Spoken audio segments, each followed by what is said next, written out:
Bonjour à tous. Aujourd'hui, nous allons parler du troisième principe christocentrique de la grâce. La question que nous répondons aujourd'hui, pourquoi nous et le pharisien gênons-nous tandis que tes disciples ne gênent point? La Bible déclare, alors les disciples de Jean vinrent auprès de Jésus et dirent, pourquoi nous et les pharisiens gênons-nous tandis que tes disciples ne gênent point? Les disciples de Jean qui sont arrivés vers Jésus, lui posant la question au sujet du jeûne. Dans la Bible, il y a trois types de jeûne dans la Bible. Premièrement, il y a le jeûne personnel. Le jeûne personnel, ce sont des jeûnes comme ceux que Moïse a fait, le jeûne comme Élie a fait, le jeûne en privé, le jeûne là où vous cherchez la face de l'Éternel. Il y a deuxième type, il y a le jeûne occasionnel. Ce sont des jeûnes que les enfants d'Israël ont fait lorsqu'ils étaient devant un combat. Troisième type de jeûne, c'est les jeûnes qu'on fait en public. Alors, dans tout ce jeûne, la Bible déclare qu'après plusieurs années, le peuple d'Israël a trouvé cette loi comme un problème. Et plus tard, c'est devenu quelque chose, les jeûnes sont devenus traditionnels au lieu de garder son sens spirituel et son sens mystique. Il y a un plus grand problème aujourd'hui. Plusieurs problèmes. Les hommes sont en train de faire du jeûne comme une source mécanique. Une source qu'il faut utiliser pour bouger l'Éternel.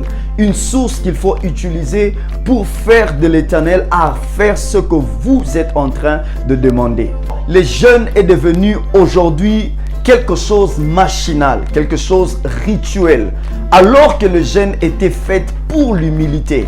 Le jeûne était fait pour que nous soyons en contact avec l'Éternel. J'aimerais donner 4 vérités importantes par rapport au jeûne. Le jeûne est un acte d'amitié et non un service à rendre. À chaque fois lorsque vous jeûnez, comprenez ceci. Vous n'êtes pas en train de payer quelque chose. Vous n'êtes pas en train de faire quelque chose pour que l'Éternel puisse vous agréer. Dieu a agréé le sacrifice de son Fils Jésus-Christ depuis la croix. Et tout ce que vous êtes en train de faire, c'est vous êtes en train de créer une amitié. Vous êtes en train de développer votre amitié et votre communion avec l'Éternel. Deuxième chose, le jeûne est bon pour nous et non Dieu. Ça, c'est très important. Vous devez comprendre que dans tout ce que nous sommes en train de faire, le jeûne est bon pour nous et non Dieu. C'est nous qui sommes les bénéficiaires et non Dieu qui est le bénéficiaire. Dieu n'a pas besoin de notre jeûne pour qu'il puisse faire le miracle.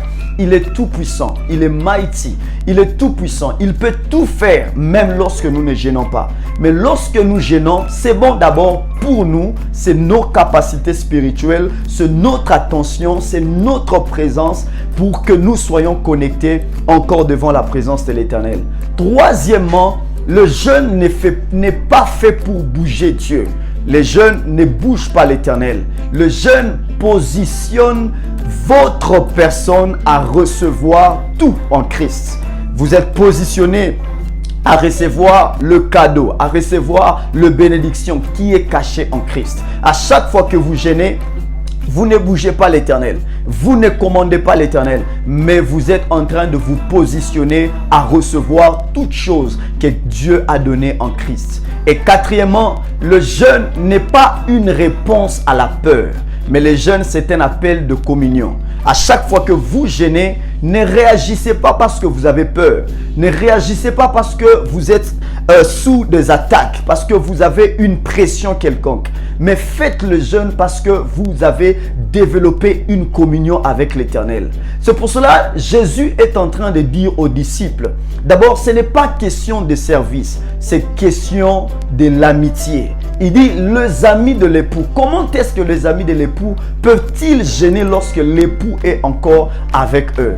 Donc le jeûne, c'est une amitié. Le jeûne, c'est une communion. Le jeûne, c'est un moyen que nous sommes en train de chercher pour que nous puissions être positionnés dans la bénédiction, être localisés dans la bénédiction que l'Éternel a placée en Jésus-Christ. Plusieurs personnes répondent à la peur au lieu de répondre à la communion. Plusieurs personnes répondent au service au lieu de répondre à l'amitié.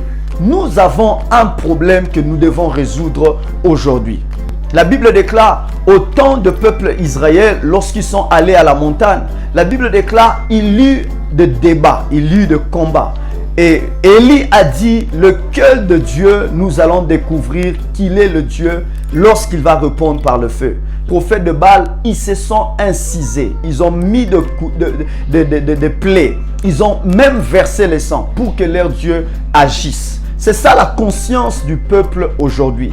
Plusieurs personnes pensent s'inciser. Plusieurs personnes pensent à mortifier leur corps afin que leur Dieu puisse exaucer. Lorsque Élie a appelé Dieu, Dieu a exaucé. Vous devez savoir que dans la grâce, tout ce que nous sommes en train de faire, c'est par esprit d'adoption. La Bible déclare, nous n'avons point reçu un esprit de peur, mais nous avons reçu un esprit auquel nous crions Abba Père. Vous devez comprendre que le serviteur jeûne pour eux. Ceux qui sont au service, ceux qui payent un service, ils jeûnent pour eux.